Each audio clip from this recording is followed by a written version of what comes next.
Hello and welcome, student. Do you know you are being watched? Your every activity is recorded, tracked, and monitored. Confused? How is it possible?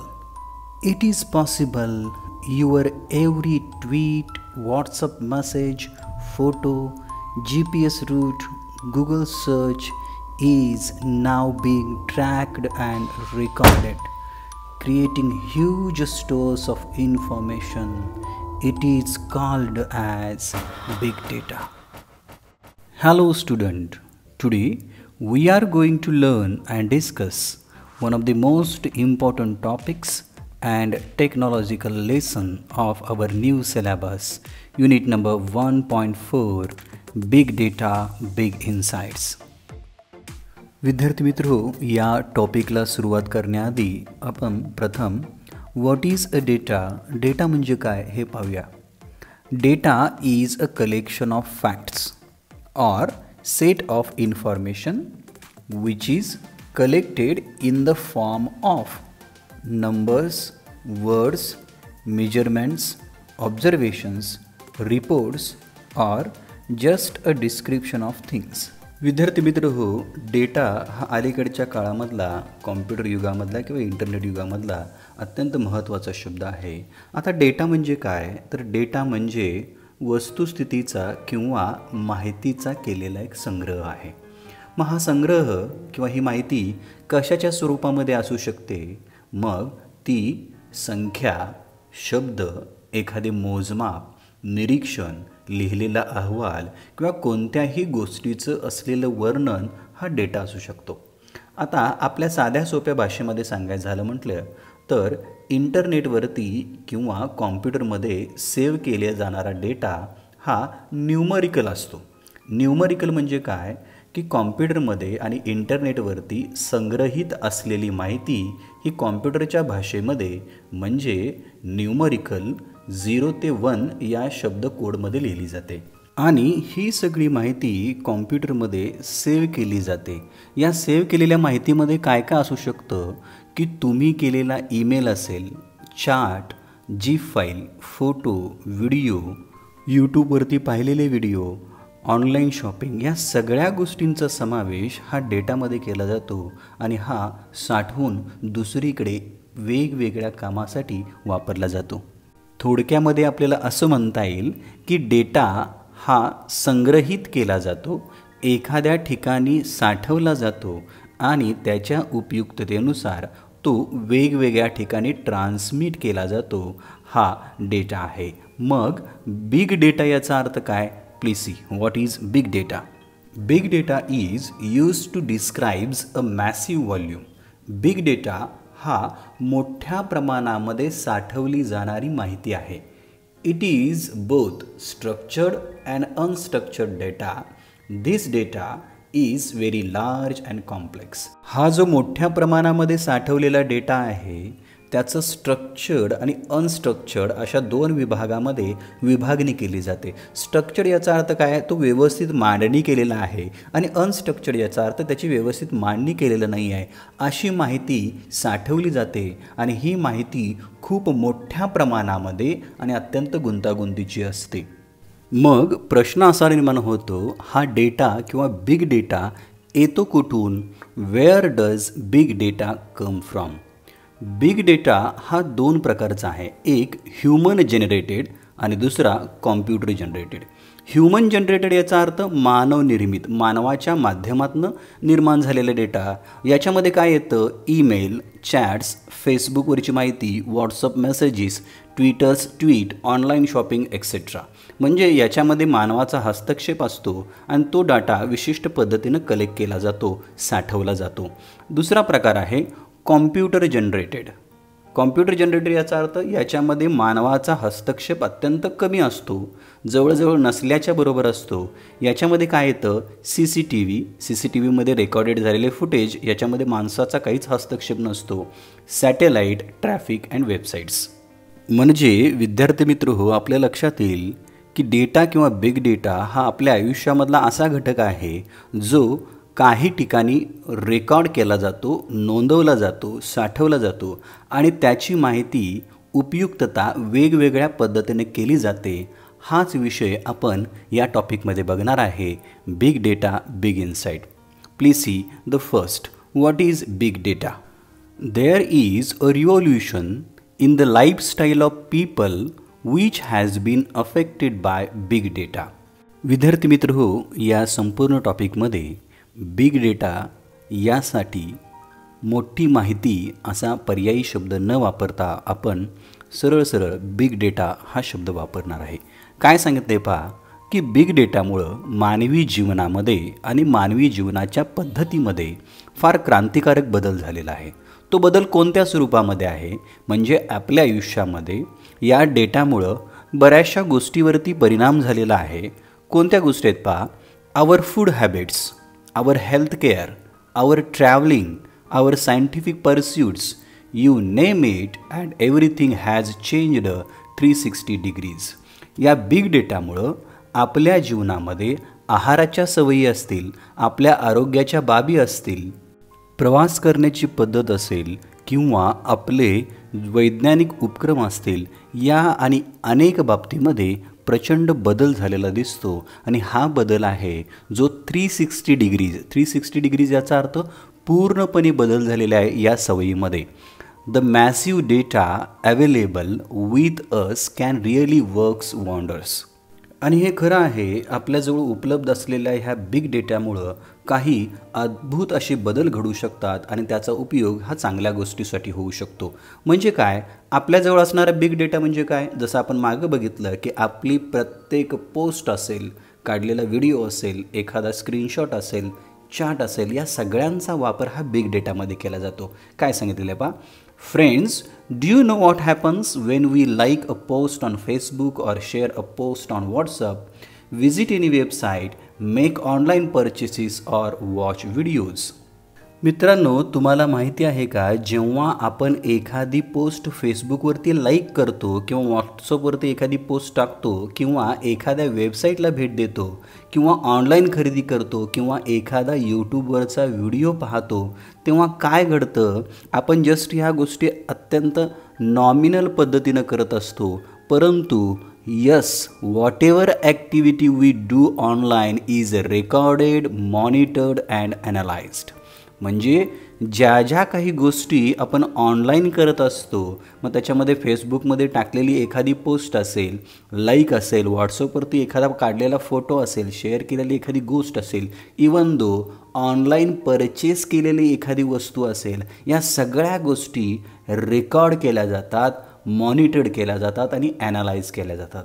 Record करणे म्हणजे त्याचं नोंद केली जाते, monitored म्हणजे परीक्षण केलं जातं आणि ॲनालाइज्ड म्हणजे याचं विश्लेषण केलं जातं. ही जी गोष्ट आहे रेकॉर्डेड, मॉनिटर्ड आणि ॲनालाइज्ड, ही आपण थोडक्यात जरा स्पष्ट करूया. प्लीज सी, इंटरनेटवरती एका मिनिटामध्ये किती डेटा जनरेट केला जातो याची आकडेवारी बघितल्यानंतर आपल्याला आश्चर्य वाटेल की या ठिकाणी स्नॅपचॅटवरती 2.1 million snap share on Snapchat. एका मिनिटामध्ये स्नॅपचॅटवरती जवळजवळ 21 लाख फोटो शेअर केले जातात. त्याच दुसऱ्या बाजूला गुगलमध्ये 3.8 million queries asked and searched. एका मिनिटामध्ये गुगलवरती 38 लाख शंका विचारल्या जातात किंवा सर्च केल्या जातात. फेसबुकवरती एका मिनिटामध्ये 1.0 मिलियन म्हणजे 10 लाख लॉग इन्स केले जातात. यूट्यूबवरती 4.5 मिलियन्स व्हिडिओज वॉच्ड, एका मिनिटामध्ये 45 लाख व्हिडिओ बघितले जातात. आणि ईमेलवरती 188 millions emails send and receives. ईमेलच्या माध्यमातून एका मिनिटामध्ये जवळजवळ 18.8 करोड हे ईमेल्स पाठवले जातात. म्हणजे इंटरनेटवरील आपली प्रत्येक हालचाल, मग तो काढलेला फोटो असेल, गुगलवरती सर्च केलेली एखादी गोष्ट असेल, फेसबुकवरील पोस्ट, यूट्यूबच्या माध्यमातून पाहिलेला व्हिडिओ असेल किंवा आपण ऑनलाईन केलेलं शॉपिंग असेल, या सगळ्या गोष्टींची इंटरनेट नोंद ठेवतो, त्याचं परीक्षण करतो आणि विश्लेषण करतो. आणि असा हा जो डेटा आहे तो प्रचंड मोठ्या प्रमाणामध्ये गोळा केला जातो. So a huge amount of data is collected. Let me give you an idea how huge the data might be. The big data can be petabytes or exabytes of data consisting of billions to trillions of records of millions of people, all from different sources. For example, web, sales, customer contact center, social media, mobile data and so on. हा जो प्रचंड data आहे जो वेगवेगळ्या माध्यमातून एकत्र केला जातो याची साठवणूक ही पेटाबाइट्स आणि एक्झाबाइट्समध्ये केली जाते. आता या ठिकाणी आपण पेटाबाइट्स आणि एक्झाबाइट्स म्हणजे काय आहे हे समजून घेऊया. Students, we know that a byte considered as a unit of memory size. कम्प्युटरमधील किंवा इंटरनेटवरील जी डिजिटल माहिती आहे ती स्टोअर करण्यासाठी जी मेमरी वापरली जाते त्याच्या एककास बाईट असं म्हणतात. सुरुवात ही बाईट न होते 1 KB ही इक्विव्हॅलंट काय आहे, एखादं शॉर्ट स्टोरी असेल, छोटी कथा असेल तर ती KBमध्ये मावू शकते. MBमध्ये जवळजवळ एका फ्लॉपी डिस्कमध्ये बसणाऱ्या गोष्टी ह्या MBमध्ये काउंट केल्या जातात. GB 1 GBमध्ये सरासरी 341 डिजिटल पिक्चर्स मावू शकतात. त्याच्या पुढचं आहे 1 TB. 1 TB म्हणजे एक हार्ड ड्राईव्ह जी असते तेवढी माहिती त्याच्यामध्ये साठवणूक केली जाते. 1 पेटाबाईट म्हणजे जवळजवळ 15 लाख CDमध्ये जेवढ्या माहिती मावेल तो 1 पेटाबाईट असतो. हेक्झाबाईट जो आपल्याला बघायचा आहे याच्यामध्ये जवळजवळ 11 लाख ते 4 करोड पिक्चर बसतील एवढी माहिती एका हेक्झाबाईटमध्ये बसते आणि त्याच्यानंतर ही मोजली जाते झीटाबाईट आणि सगळ्यात लास्ट योटाबाईट. म्हणजेच मानवांच्या माध्यमातून निर्माण होणारा जो हा डेटा आहे, मग तो सोशल मीडियामधील असेल, मोबाईलमध्ये काढलेले फोटोज, म्युझिक, व्हिडिओज, चॅट असेल किंवा कस्टमर केअरमधील आपली जी वैयक्तिक माहिती असेल, ही सगळी एका डेटाच्या स्वरूपामध्ये पेटाबाईट आणि हेक्झाबाईटमध्ये सेव्ह केली जाते.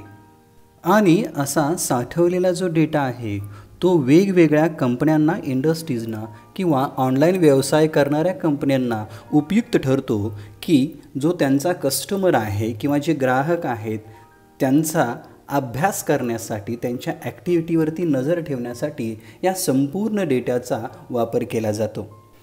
The data available to industries and companies is enormously increasing in volume, variation, velocity, veracity and value. म्हणजेच विद्यार्थी मित्र हो, वेगवेगळे सोशल मीडिया असतील किंवा मोबाईल डेटा असतील, कॉन्टॅक्ट सेंटर असतील, याच्यामधून निर्माण होणारा हा जो डेटा आहे याचं वर्गीकरण 5 V'मध्ये केले जातं. हे 5 V's काय आहेत? व्हॅल्यूम याचा अर्थ त्याचा आकार, वेलोसिटी याचा अर्थ त्याची गती, व्हरायटी त्याच्यामधील विविधता, वरासिटी त्याच्यामधील सत्यता आणि व्हॅल्यू त्याचं मूल्य, या गोष्टीमध्ये त्याचं वर्गीकरण केलं जातं. म्हणजे या ठिकाणी आपल्याला स्पष्टपणे म्हणता येईल, if we want to classify any data as a big data, there is a first step we can do it with the help of 5 V's. एखाद्या डेटाचं बिग डेटामध्ये वर्गीकरण करत असताना या 5 V'च्या माध्यमातून करता येतं. Let us take an example of hospital. आपण या ठिकाणी हॉस्पिटलचं एखादं उदाहरण घेऊया की संपूर्ण जगभरामध्ये 2314 एक्झाबाईट इतका डाटा कलेक्ट केला जातो. म्हणजेच हा 2314 एक्झाबाईट्स कलेक्ट केलेला डेटा याचा अर्थ व्हॉल्यूम अशी टर्म होते. आणि हा जो डेटा आहे हा data generate with high speed. या डेटामध्ये एखाद्या रुग्णाचे असणारे ब्लड रिपोर्ट्स असतील, त्याचा MRI असेल, त्याचे एक्सरे असतील किंवा त्याचे ब्लड टेस्टचे सॅम्पल असतील, हा डेटा अत्यंत स्पीडमध्ये जनरेट केला जातो. म्हणजे वर्षाला सरासरी 2314 एक्झाबाईट म्हणजे कितीतरी ट्रिलियन, कितीतरी अरब असा डेटा हा वर्षाला हॉस्पिटलच्या माध्यमातून तयार होतो. आणि तो तयार होत असताना हाय स्पीडने होतो, त्याला वेलोसिटी असं म्हणतात. मग हा जो तयार झालेला डेटा आहे म्हणजे याच्यामध्ये त्याचे सॅम्पल्स असतील, ब्लड कलेक्शन असेल, त्याचे एक्सरे रिपोर्ट असतील, त्याचे MRI रिपोर्ट्स असतील, या सगळ्या गोष्टी व्हरायटी याचा अर्थ काय, त्याचं वर्गीकरण केलं जातं. डेटा टाईप्स आर डेटाचे 3 प्रकार या ठिकाणी प्रामुख्याने पडतात. एक structured, semi structured and unstructured. म्हणजे विशिष्ट पद्धतीने मांडणी केलेला डेटा. उदाहरणार्थ एखाद्या पेशंटची असणारी एक्सेलमध्ये पूर्णपणे तयार झालेली फाईल. दुसरा प्रकार आहे सेमी स्ट्रक्चर डेटा. याच्यामध्ये अजून परफेक्ट अशी मांडणी अपूर्ण असते म्हणून याला सेमी स्ट्रक्चर म्हटलं जातं. उदाहरणार्थ लॉग फाईल असं म्हणता येईल. आणि एखाद्या पेशंटचा किंवा हॉस्पिटलचा अनस्ट्रक्चर्ड डाटा म्हणजे काय, तर हॉस्पिटलमध्ये नोंद झालेले एक्सरे असतील, एखादे रिपोर्ट्स असतील, ब्लड रिपोर्ट्स असतील, ह्या सगळ्या माहितींची अजून संरचना किंवा विशिष्ट पद्धतीने मांडणी केलेली नसते. हा डेटा म्हणजे अनस्ट्रक्चर्ड डेटा असतो. थोडक्यात काय, व्हरायटी याचा अर्थ वेगवेगळ्या पद्धतीचे डेटा असतात आणि यांना स्ट्रक्चर्ड, सेमी स्ट्रक्चर्ड आणि अनस्ट्रक्चर्ड डेटामध्ये वर्गीकरण केले जातं. पुढची याच्यामधली स्टेप आहे व्हरासिटी. व्हरासिटीचा अर्थ आहे सत्यता. याच्यामध्ये accuracy and trustworthiness of generating data is termed as veracity. एखादा डेटा तयार होत असताना तो किती बरोबर आहे, त्याची विश्वासार्हता आहे की नाही हे तपासणे म्हणजे त्या डेटाची व्हरासिटी आहे. मग असा व्हरासिटी असणारा डेटा काय केला जातो, तर तो ॲनालाइज केला जातो. त्याचं विश्लेषण केलं जातं की हॉस्पिटलच्या माध्यमातून उपलब्ध झालेले पेशंटचे रेकॉर्ड्स असतील, त्याचे टेस्ट रिपोर्ट्स असतील, या सगळ्यांच्या माध्यमातून एक विश्लेषण केलं जातं आणि या विश्लेषणाच्या माध्यमातून एखादा आजार जो संसर्गजन्य असेल अशा आजाराचं डिटेक्शन केलं जातं.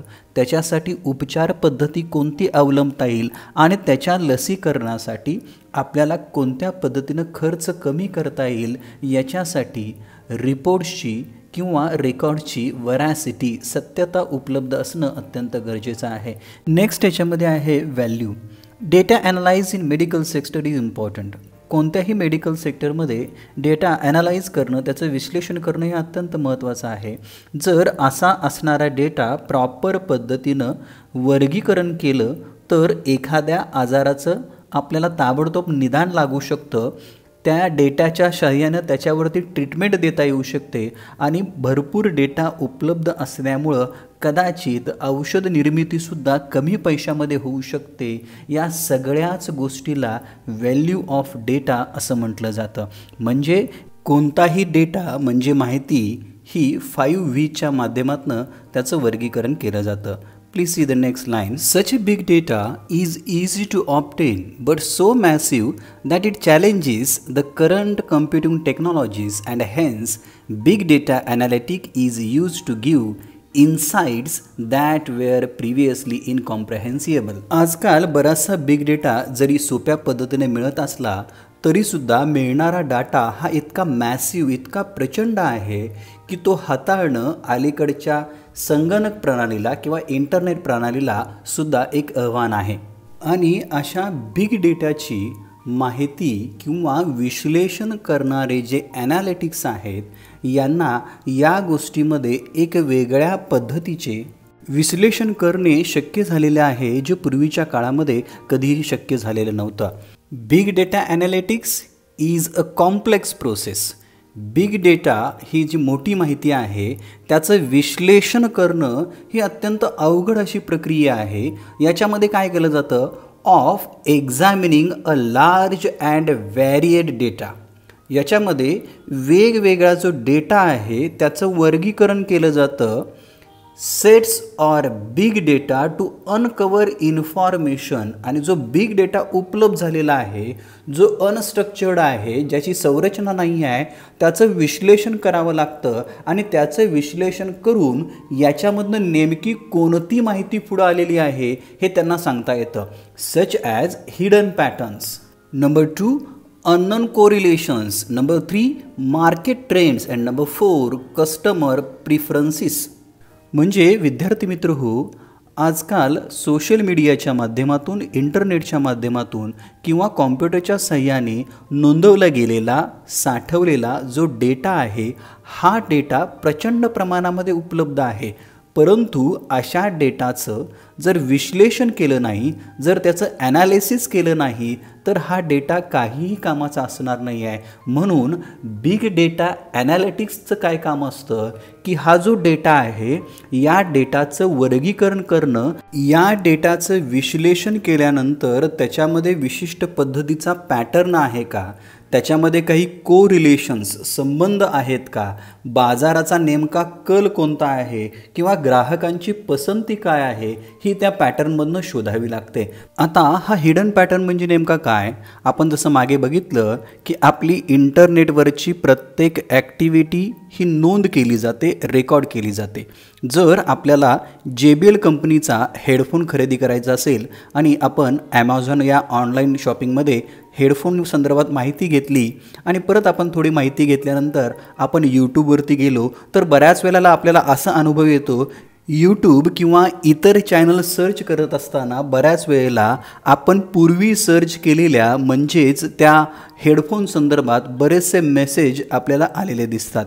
म्हणजे याचा अर्थ काय विद्यार्थी मित्र, की आपला जो हिडन पॅटर्न आहे किंवा आपला जो कस्टमरचा ट्रेंड आहे की या ग्राहकाला आठवण करून देण्यासाठी या डेटाचा वापर केला जातो. म्हणजे आपली प्रिव्हियस हिस्टरी, यालाच डेटा असं म्हणतात, याच्या माध्यमातून आपण मागील काळामध्ये कोणकोणत्या गोष्टी सर्च केल्या त्याचे मेसेजेस त्याच्यावरती मॉनिटर केलं जातं, ते ॲनालाइज केलं जातं आणि आपल्याला त्याच गोष्टी रेकमेंड केल्या जातात. बऱ्याच वेळेला आपल्याला असा अनुभवसुद्धा येतो की यूट्यूबवरती आपण विशिष्ट पद्धतीचे व्हिडिओ बघत असू तर त्याच पद्धतीचं रेकमेंडेशन दिसतं. फॉर एक्झाम्पल आपल्याला असं सांगता येईल की एखादा मराठी चॅनल आपण यूट्यूबच्या माध्यमातून बघत असू तर आपली जी रेकमेंडेशन लिस्ट आहे त्याच्यामध्ये मराठी चॅनलच्या संदर्भातच माहिती येणार. जर आपण काही मोटिवेशनल स्पीकर्स आहेत ज्याच्यामधून आपल्याला प्रेरणा मिळते अशा लोकांचे जर आपण व्हिडिओज बघत असू तर नेक्स्ट आपलं रेकमेंडेशन असणार आहे ते त्या संदर्भातच असणार आहे. म्हणजे एखाद्या ग्राहकाचं ऑनलाईन शॉपिंग त्याचा हिडन पॅटर्न ओळखला जातो, त्याचे सहसंबंध आणि मार्केटचा ट्रेंड बघून त्याचं प्राधान्य काय आहे याच्यावरती इंटरनेटच्या सहाय्याने लक्ष ठेवलं जातं. जर आपण नेटफ्लिक्स किंवा हॉटस्टार वगैरे असे बरेचसे चॅनल्स आहेत जे OTP थिएटर आहेत, याच्यावरती जर आपण बरेचसे चित्रपट पाहत असू तर आपल्याला नेक्स्ट वेळेला त्याचे रेकमेंडेशन, त्याचे मेसेजेस आपल्याला येत असतात. म्हणजेच याचा अर्थ असा आहे की नेटफ्लिक्स असेल, ॲमेझॉन असेल, यूट्यूब असेल, या सगळ्यांना आपला हिडन पॅटर्न कळलेला असतो की या कस्टमरची नेमकी आवड काय आहे आणि त्याच पद्धतीचे व्हिडिओज आपल्याला सुचवले जातात. म्हणजेच विद्यार्थी मित्र हो की प्रत्येक व्यक्तीचा डेटा हा इंटरनेटवरती सेव्ह केला जातो, त्याच्या ॲक्टिव्हिटीचा एक पॅटर्न असतो, त्याच्या बिहेवियरचा एक पॅटर्न असतो. आपल्या प्रत्येक इंटरनेटवरच्या हालचालीवरती त्यांचं बारीक लक्ष असतं, ते मॉनिटर केलं जातं, ते ॲनालाइज केलं जातं आणि या सगळ्या डेटाचा उपयोग हा कंपनी असतील किंवा इंडस्ट्रीज असतील हा आपल्या फायद्यासाठी करतात. नेक्स्ट लाईनमध्ये काय सांगितले पहा, with such a huge data available with the industries they can have innumerable advantages. आणि असा जो अत्यंत प्रचंड प्रमाणामध्ये डेटा उपलब्ध आहे त्याच्या माध्यमातून वेगवेगळ्या कंपन्या ह्या अपरिमित, अगणित असा फायदा मिळवण्याचा प्रयत्न करतात. Hence all the industries are trying to reap the maximum benefit from it. आणि प्रत्येक कंपनी अशा उपलब्ध डेटामधून जास्तीत जास्त फायदा मिळवण्याचा प्रयत्न करते. Many industries have advanced by miles from their competitors. म्हणजे एखादी कंपनी आपल्या प्रतिस्पर्धी कंपनीपेक्षा कितीतरी पटीनं अग्रेसर असतात.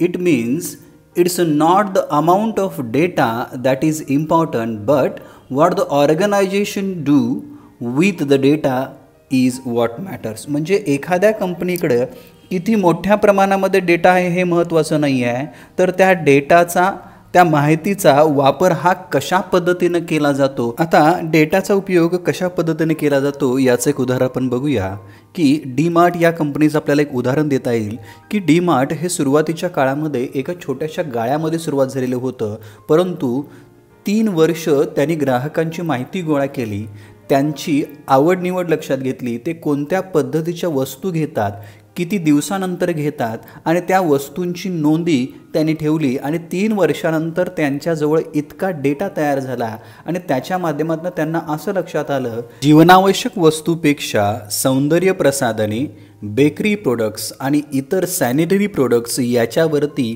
प्रचंड खर्च केला जातो. ग्राहक याच्यावरती जास्त खर्च करतात.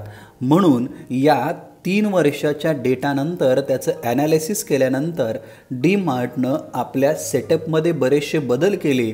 सुरुवातीला चॉकलेट्स, बेकरी प्रोडक्ट्स आणि सौंदर्य प्रसाधन याचे स्टॉल मांडण्यात आले आणि ज्या जीवनावश्यक वस्तू आहेत जशी कडधान्य असतील, डाळी असतील किंवा इतर धान्य असतील यांचे स्टॉल एकदम लास्टला त्या सेक्शनमध्ये ठेवण्यात आले. या डाटा ॲनालिसिसवरून त्यांचा खप हा प्रचंड प्रमाणामध्ये वाढलेला दिसतो. याचाच अर्थ विद्यार्थी मित्र आपल्या लक्षात घ्या की डेटा एखाद्या इंडस्ट्रीकडं किंवा कंपनीकडं किती आहे हे महत्त्वाचं नाही आहे, त्या डेटाचं ॲनालिसिस कसा करतात, त्याचा वापर कसा करतात, त्याचा पॅटर्न जो हिडन आहे तो कसा शोधून काढतात हे अत्यंत महत्त्वाचं आहे. Student, this is the end of our first part of Big Data Big Insights. In the second and most important part, we are going to learn uses of big data in our life. So don't miss it. Keep watching and keep sharing English with Shirgave sir. Thank you very much. Once again. Please like, share and subscribe.